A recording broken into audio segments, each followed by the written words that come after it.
तो आज की क्लास में अपन स्टार्ट करने वाले हैं क्लास 12th फिजिक्स का नया चैप्टर स्थिर विद्युत विभव यानी इलेक्ट्रोस्टैटिक पोटेंशियल। ठीक है, ये अपना नया चैप्टर रहेगा इलेक्ट्रोस्टैटिक पोटेंशियल। तो ये शुरू करने से पहले मैं एक दो बातें बता देता हूँ कि आपको सिर्फ इस चैप्टर को समझने में ध्यान देना है, ना कि नोट्स लिखने में। ठीक है, क्योंकि आपको प्रॉपर ढंग से लिखे हुए नोट्स मिल जाएंगे, डिस्क्रिप्शन में लिंक दिया हुआ है, वहाँ से आप ले सकते हैं। ठीक है, और अगर आप नोट्स नहीं ले रहे हैं, ठीक है, खुद के नोट्स बनाना चाहते हैं तो साथ साथ नोट्स ज़रूर बनाएं, क्योंकि ये जो मैं अभी पढ़ाने वाला हूँ आपके बोर्ड में लगभग आप ये मान के चलें सारे क्वेश्चन इसी में से आने वाले हैं। ठीक है, तो आप नोट्स ज़रूर या तो ले लें या आप। तो सबसे पहले अपन इस चैप्टर में देखेंगे भूमिका यानी इंट्रोडक्शन। ठीक है, 3-4 लाइन का इंट्रोडक्शन है जिसमें अपन देखेंगे कुछ चीज़ें अपन पहले चैप्टर में जो पढ़ चुके वो आएंगी, कुछ नई। ठीक है, तो किसी स्थिर आवेश के चारों ओर विद्युत क्षेत्र उत्पन्न होता है। ठीक है, ये अपन पढ़ चुके हैं विद्युत आवेश एवं क्षेत्र चैप्टर में। ठीक है, ये फर्स्ट चैप्टर में अपन पढ़ चुके हैं कि किसी आवेश के कारण उसके चारों ओर विद्युत क्षेत्र निकलता है, यानी विद्युत बल रेखाएं निकलती है। अतः किसी अन्य आवेश को, अब अपन इस चैप्टर में क्या करेंगे कि किसी एक आवेश अपने पास था, उसके पास कोई अन्य आवेश लाएंगे। ठीक है, तो अपन उनको पता है इस आवेश से विद्युत क्षेत्र निकल रहा है, विद्युत क्षेत्र के कारण बल उत्पन्न होता है। कितना होता है? Q इंटू ई। जहाँ ई क्या है? विद्युत क्षेत्र। तो Q इंटू ई, उस बल के कारण अपन दूसरे को पास में मान लो लाएंगे तो उस पर कार्य करना पड़ेगा। तो यही लिखा है कि अतः किसी अन्य आवेश को विद्युत क्षेत्र के प्रभाव में शून्य त्वरण यानी कि बहुत धीरे, यहाँ शून्य त्वरण का मतलब है बहुत धीरे से विस्थापित करने में हमें बाह्य कार्य करना पड़ता है। सीधी सी बात है, किसी पे बल लग रहा है तो उसको अपन ज़बरदस्ती लाएंगे तो अपने को कार्य करना पड़ेगा। यह कार्य विद्युत क्षेत्र के विरुद्ध कार्य कहलाता है। सीधी सी बात है, विद्युत क्षेत्र उसमें अब लग रहा था, उसी के विरुद्ध अपन कर रहे हैं तो वो कार्य क्या होगा? विद्युत क्षेत्र के विरुद्ध कार्य कहलाता है। ठीक है, ये थी इस चैप्टर की भूमिका, यानी अपन इसको ध्यान में रखते हुए सब कुछ आगे पढ़ेंगे। यानी कि एक बल कार्य करता है और उसमें उसके पास कोई दूसरा अपने को आवेश लाना है तो अपने को कार्य करना पड़ेगा। ठीक है, तो इस चैप्टर में अपन पढ़ने वाले तो स्थिर विद्युत विभव है। ठीक है, लेकिन उससे पहले अपन पढ़ेंगे ये कार्य। क्यों पढ़ेंगे? क्योंकि यहाँ अपन ने देख लिया, ठीक है, कि भाई उस पर कार्य करता है, कार्य करना पड़ता है। तो सबसे पहले विद्युत विभव को समझने से पहले अपने को वो अपन देख लेते हैं कार्य कितना करना पड़ता है। ठीक है, उसके बाद इस चैप्टर में आपको हर बात समझ में आनी शुरू हो जाएगी। सबसे पहले अपन देख लेते हैं कार्य। ठीक है, ये कार्य देखने के बाद इस चैप्टर में फीलिंग आनी शुरू हो जाएगी कि भाई हाँ रियल में हर बात समझ में आएगी। ठीक है, तो कार्य यानी वर्क। कार्य किस लिए निकालेंगे? एक अपने पास आवेश है, दूसरा आवेश उसके पास लाएंगे तो उसमें पास लाने के लिए कितना कार्य करना पड़ेगा। तो इसके लिए अपन कुछ बातें मान लेते हैं। माना प्लस क्यू आवेश मूल बिंदु पर रखा है। ठीक है, प्लस क्यू आवेश है जो कि यहाँ मैंने मान दिया मूल बिंदु है। ठीक है, तो इसको मूल बिंदु पे रखा है और इसके चारों ओर विद्युत क्षेत्र रेखाएं निकल रही होंगी, क्योंकि प्लस क्यू आवेश से बाहर की तरफ विद्युत बल रेखाएं निकलती है। अगर अपन माइनस मानते तो ये अंदर की तरफ आ रही होती ऐसे, लेकिन प्लस माना है तो बाहर की तरफ जा रही है। ठीक है, इतना हुआ। अब आगे, जिससे इसके चारों ओर विद्युत क्षेत्र ई सदिश बाहर की तरफ प्रेरित होगा। ठीक है, बता दिया। अब यदि किसी अन्य आवेश plus Q plus small Q, ये कोई अन्य आवेश है, इसको ई सदिश की उपस्थिति में कुछ बाह्य बल एफ एक्सटर्नल मतलब बाह्य बल लगाकर डी आर विस्थापित करें तो किया गया कार्य। यानी कि ये प्लस क्यू आवेश अपने पास था ऑलरेडी, जो कि ई सदिश बाहर की दिशा में प्रेरित कर रहा है। अब अपने पास कोई प्लस क्यू आवेश है स्मॉल क्यू, ये बी पॉइंट पे है। ठीक है, इसको अपने को ए पॉइंट में लाना है। ये ए पॉइंट इस विद्युत क्षेत्र के अंदर उपस्थित है। आई बात इतनी समझ में? बी पॉइंट पे अपने पास कोई प्लस क्यू आवेश है, इसको ए तक लाना है और ए इस विद्युत क्षेत्र के अंदर है। ठीक है, तो सीधी सी बात है, इसको लाने के लिए अपने को कार्य करना पड़ेगा। तो अपने को यहाँ से यहाँ तक लाना है तो अपन सीधा ला नहीं सकते, तो अपन एक छोटे से पार्ट तक लाते हैं डी आर। ठीक है, फिर अपन क्या कर लेंगे? समाकलन, क्योंकि अपने को पता है छोटे छोटे पार्ट को जोड़ के अपन समाकलन करके पूरा बड़ा पार्ट बना सकते हैं। ठीक है, तो ए से बी तक लाना है तो अपन एक छोटा सा खिसकाएंगे डी आर। ठीक है, फिर अपन समाकलन कर लेंगे। तो डी आर विस्थापित करने में उस पर कितना कार्य करना पड़ेगा अपन वो देख लेते हैं। तो उस पर डी आर विस्थापित कर रहे हैं, तो कार्य भी डी डब्ल्यू यानी कि छोटा कार्य is equal to F external सदिश इंटू यानी डॉट डी आर सदिश। ठीक है, ये अपन ने क्यों लिखा, क्योंकि अपन ने 12th में पढ़ा था कि कार्य इज इक्वल टू बल इंटू विस्थापन, बल इंटू विस्थापन। तो अपन उस आवेश पे बल कितना लगा रहे हैं, एफ एक्सटर्नल, और विस्थापित कितना हो रहा है, डी आर। अपन अभी तक डी आर विस्थापित कर रहे हैं। ठीक है, समझ में आई बात। ये कार्य इतना क्यों होगा, इसको दे देते हैं समीकरण 1। अब ये तो हो गया इतना डी आर विस्थापित करने में, लेकिन अपने को कितना विस्थापित करना है, बिंदु बी से बिंदु ए तक। ठीक है, तो अपन क्या करेंगे, x is equal to B स्थिति से विद्युत क्षेत्र के विरुद्ध x is equal to A स्थिति तक आवेश को लाने में कुल कार्य, b से a तक लाने में कुल कार्य। तो मैंने जैसा कि बताया कि अपन क्या कर देंगे, b से a तक समाकलन कर देंगे। ठीक है, तो b से a तक जितने भी dr जितने भी छोटे छोटे पार्ट बन रहे होंगे वो जुड़ के पूरा b से a तक का अपने को पूरा कार्य मिल जाएगा। तो इंटीग्रेशन b से a dw is equal to b से a, ये यानी कि इसका इंटीग्रेशन किया है तो अपन इंटीग्रेशन b से a बाकी सेम लिख देंगे। ठीक है, अब यहाँ अपने को एक बात देखनी है कि यहाँ मैंने शुरू में बताया था कि इसको बिना त्वरित किए यानी धीरे धीरे शून्य त्वरण से बहुत धीरे धीरे लाते हैं, यानी कि त्वरण इसका शून्य है। त्वरण शून्य का एक मतलब क्या होता है अभी बताते हैं। त्वरण शून्य का मतलब है एफ नेट जीरो, यानी कि उस आवेश पे कुल बल जीरो लग रहा है। ठीक है, ये कहाँ से आया, ये भी अपन ने 12th में पढ़ा था। एफ इज इक्वल टू या F net is equal to M A. ठीक है, एम उसका द्रव्यमान है, ए उसका त्वरण है। ठीक है, तो यहाँ अपन देख रहे थे कि त्वरण जीरो यानी इतना धीरे लाते हैं कि उसका लगभग त्वरण जीरो मान सकते हैं। तो त्वरण जीरो अगर इसको कर दें जीरो तो ये हो जाएगा एफ नेट जीरो। अब एफ नेट क्या था वो अपन देखते हैं। एफ नेट इसमें देखते हैं, एफ नेट का मतलब होता है उसमें टोटल कितने बल लग रहे हैं। तो इसको अपन ला रहे थे, इसमें टोटल बल कितने लग रहे हैं, एक तो एफ ई लग रहा है, एफ ई मतलब इलेक्ट्रिक फोर्स उस आवेश के कारण, क्यू ई यानी उस विद्युत क्षेत्र के कारण क्यू ई इस डायरेक्शन में लग रहा है, क्योंकि ये भी प्लस आवेश है ये भी प्लस आवेश है, तो इसको प्रतिकर्षित करेगा, तो इस पर इलेक्ट्रिक फोर्स लगेगा इस डायरेक्शन में, यानी विद्युत बल जो कि होता है क्यू इंटू ई। ठीक है, ये अपन पहले देख चुके हैं विद्युत बल कितना होता है। और दूसरा अपन इसको ज़बरदस्ती ला रहे हैं एक फोर्स लगाकर, वो फोर्स अपन लगा रहे हैं एफ एक्सटर्नल, मैंने पहले भी बताया, तो ये है एफ एक्सटर्नल। तो इस पर अपन अभी देख रहे हैं टोटल कितने आवेश है, दो, एफ एक्सटर्नल और एफ ई। ठीक है, तो एफ नेट अपन लिखेंगे F external plus F E is equal to zero. तो यहाँ अपन जीरो है उधर भेजेंगे तो F external is equal to minus F E, यानी एफ एक्सटर्नल है वो माइनस एफ ई के बराबर है, यानी इलेक्ट्रिक फोर्स का नेगेटिव के बराबर है। ठीक है, तो इलेक्ट्रिक फोर्स अपने पास कितना था, क्यू ई। ठीक है, ये अपन पहले पढ़ चुके हैं, आपको याद होगा। तो एफ एक्सटर्नल कितना होगा, माइनस क्यू ई। अब देखो इसमें ये अपन ने देख लिया था, इसमें एफ एक्सटर्नल की जगह माइनस क्यू ई रख देते हैं, माइनस क्यू ई या माइनस एफ ई इंटीग्रेशन। अब देखो यहाँ बी से ए तक जो कार्य था छोटा कार्य उसका समाकलन किया तो अपने पास क्या आ गया, टोटल कार्य बी से ए तक लाने में is equal to integration B से A minus F E dot D R. F external की जगह अपन ने क्या लिख दिया, माइनस एफ ई।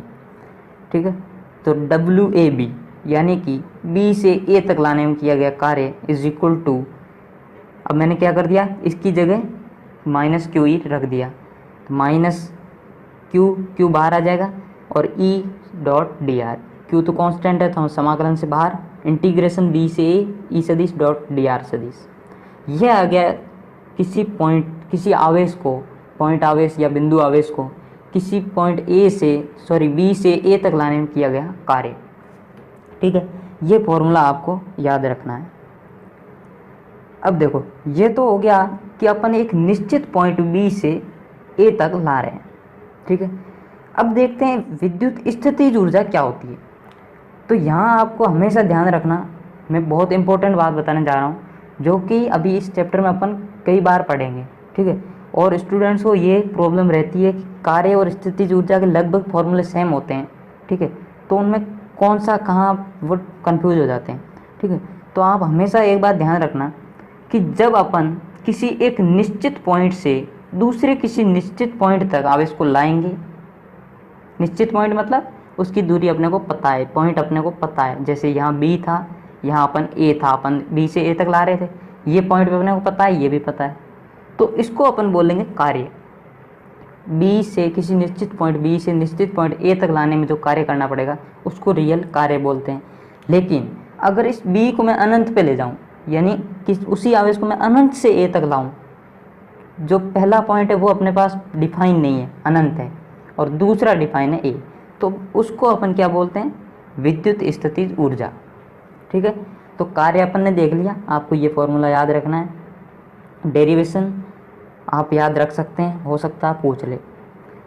विद्युत स्थितिज ऊर्जा, यदि किसी आवेश को अनंत यानी इन्फिनिटी से विद्युत क्षेत्र में किसी बिंदु तक लाया जाए तो उसमें किया गया कार्य विद्युत स्थितिज ऊर्जा कहलाती है, ठीक है। तो जैसा कि यहाँ फॉर्मूला है वही सेम टू सेम फॉर्मूला यहाँ रहेगा। अब मैंने कहा कि b की जगह अपन क्या कर लेते हैं, उस b को अनंत पे ले जाते हैं, तो यहाँ अपन लिमिट किसकी लगा देंगे, अनंत से a तक। आसान है, कुछ भी नहीं है, फॉर्मूला वही है, अनंत से b a तक रख देंगे, अनंत से किसी निश्चित पॉइंट तक। और इसकी परिभाषा मान लो पूछ ले तो क्या करेंगे कि यदि किसी आवेश को अनंत से विद्युत क्षेत्र में किसी बिंदु तक लाया जाए तो उसमें किया गया कार्य। अनंत से किसी आवेश को अपन खींच के लाएंगे विद्युत क्षेत्र में, उस तो विद्युत क्षेत्र के विरुद्ध अपने को जो कार्य करना पड़ेगा उसको अपन क्या बोलेंगे, विद्युत स्थितिज ऊर्जा, ठीक है। ये हो गया इस चैप्टर का ऐसा बोरिंग सा पार्ट जो आपको शायद बोरिंग नहीं लगा होगा, क्योंकि मैंने कोशिश की है पूरा अच्छे से समझाने की, ठीक है। अब आता है इंटरेस्टिंग पार्ट। अब अपन आते हैं फाइनली चैप्टर पे। चैप्टर का नाम था स्थिर विद्युत विभव यानी इलेक्ट्रोस्टैटिक पोटेंशियल। तो अपन सबसे पहले अब देखेंगे स्थिर विद्युत विभव क्या होता है, ठीक है। इकाई आवेश को अनंत से विद्युत क्षेत्र में स्थित किसी बिंदु तक लाने में किया गया कार्य विद्युत विभव कहलाता है। यानी कि इकाई आवेश को अब अपन क्या करेंगे, एक इकाई आवेश का मतलब एक कूलाम आवेश, एक कूलाम आवेश को विद्युत क्षेत्र के विरुद्ध लाने, अनंत से लाने में जो कार्य करना पड़ेगा उसको अपन क्या बोलते हैं, विभव। तो विभव का फॉर्मूला होगा कार्य बटा आवेश। यहाँ कार्य क्या है, अनंत से ए तक लाने में किया गया कार्य, तो आप स्थितिज ऊर्जा भी लिख सकते हैं, ठीक है। तो अपन फाइनली ये फॉर्मूला यूज लेने वाले हैं। तो विभव बराबर कार्य बटा आवेश। अब यहाँ कार्य अनंत से जब लाते हैं तो कार्य क्या होता है, ये, तो माइनस क्यू इंटीग्रेशन इन्फिनिटी से ए ई सदिश डॉट डी आर सदिश। और अपन ने कहा है इकाई आवेश, यानी कि आवेश का भाग देंगे, क्योंकि अपन ने परिभाषा पढ़ी है इकाई आवेश, इकाई आवेश के लिए इतना कार्य करना पड़ता है, लेकिन अपन कितना आवेश ला रहे हैं, क्यू, तो बट्टा क्यू, क्यू से क्यू कट जाएगा तो वी ए आ जाएगा, minus of integration infinity to A E सदिश डॉट डी आर सदिश। ये आ गया किसी पॉइंट, जिस पॉइंट पे अपन ला रहे हैं उस पॉइंट पे विभव। तो अपन किस पॉइंट पे ला रहे हैं, ए पॉइंट पे, तो बिंदु ए पर ये हो जाएगा विभव, ठीक है। तो ये अब आपको विभव का फॉर्मूला भी याद रखना है, कोई बड़ी बात नहीं है। मेन फॉर्मूला याद रखना है आपको कार्य का, जब विद्युत स्थितिज ऊर्जा पूछे तो इन्फिनिटी से कर देंगे, और जब विभव पूछे तो क्यू हटा देंगे, क्योंकि अपन क्यू का भाग दे दिया था, ठीक है। अब देखते हैं विभव की इकाई क्या होती है, जूल पर कूलाम। कैसे आई, फॉर्मूले से। देखो विभव का फॉर्मूला क्या होता है, कार्य बट्टा आवेश, ठीक है। तो इकाई हमेशा अपन फॉर्मूले से निकालते हैं। तो कार्य की इकाई होती है ऐसा इकाई जूल, तो जूल बट्टा आवेश की होती है कूलाम, तो इसकी इकाई बन गई जूल पर कूलाम। या इसकी स्टैंडर्ड इकाई होती है वोल्ट, इसको नॉर्मली अपन वोल्ट में लिखते हैं, ठीक है। तो आप वोल्ट में भी याद रख सकते हैं। क्वेश्चन में आपको ज़्यादातर वोल्ट में लिखी मिलेगी, ठीक है। अब अपन ने देख लिया विभव क्या होता है, किसी एक पॉइंट पे विभव क्या होता है। एक बार दोहरा देता हूँ, विभव क्या होता है, किसी इकाई आवेश को अपन अनंत से खींच के विद्युत क्षेत्र में किसी ए पॉइंट पर लाएंगे तो उसको वहाँ तक लाने में जो कार्य करना पड़ेगा उसको अपन क्या बोलते हैं, विभव। अब देखते हैं विभवांतर। दो परिभाषित बिंदुओं के विभवों के अंतर को उनका विभवांतर कहते हैं। विभवांतर और विभव में डिफरेंस होता है, आप इसको समान ना समझें।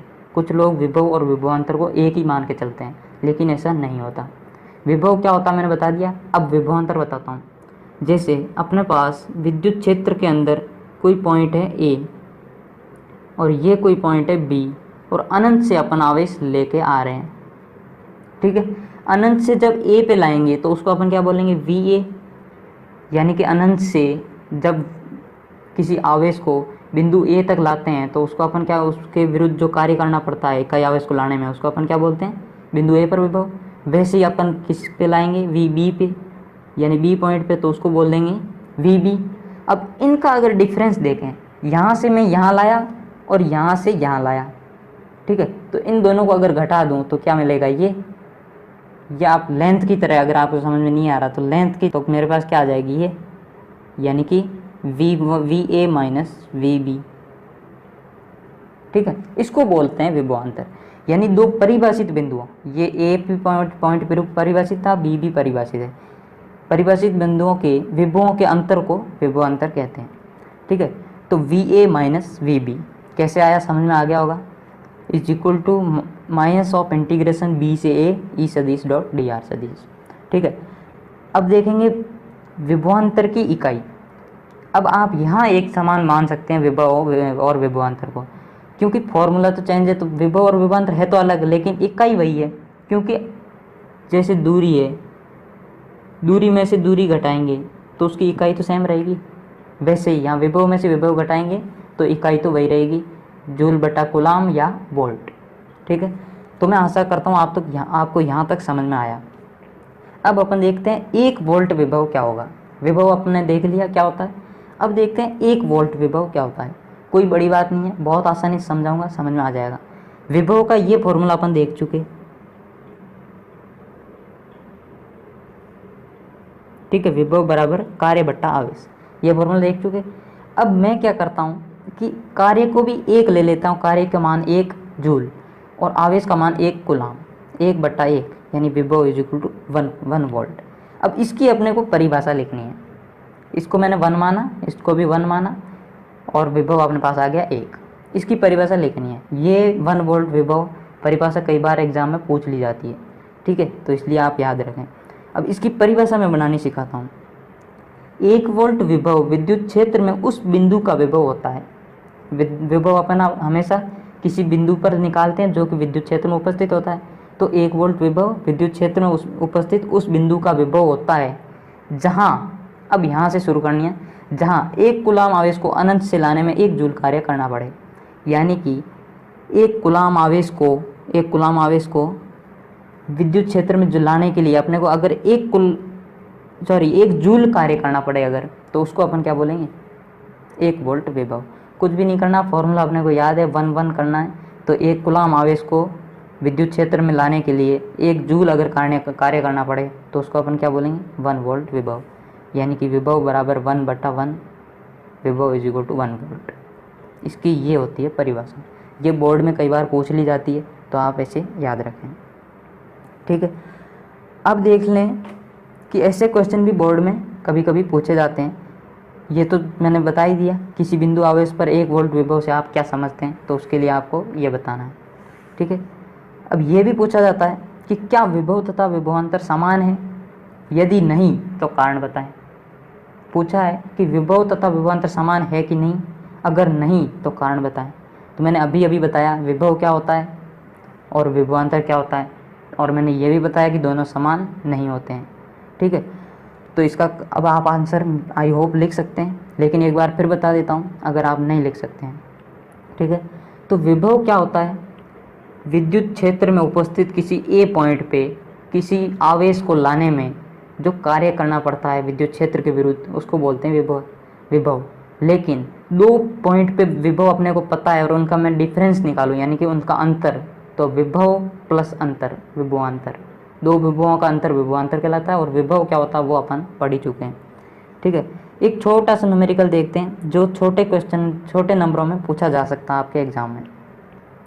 विद्युत क्षेत्र में स्थित किसी बिंदु पर यदि अनंत से 10 कूलाम आवेश लाया जाता है, ठीक है, समझ लेना यहाँ अनंत से ला रहे हैं यानी कि स्थितिज ऊर्जा है ये, 10 कूलाम ला रहे हैं तो उस पर 100 जूल कार्य करना पड़ता है, यानी कि उसकी स्थितिज ऊर्जा या कार्य अपन कह सकते हैं कि 100 जूल करना पड़ता है, तो उस बिंदु पर विभव होगा।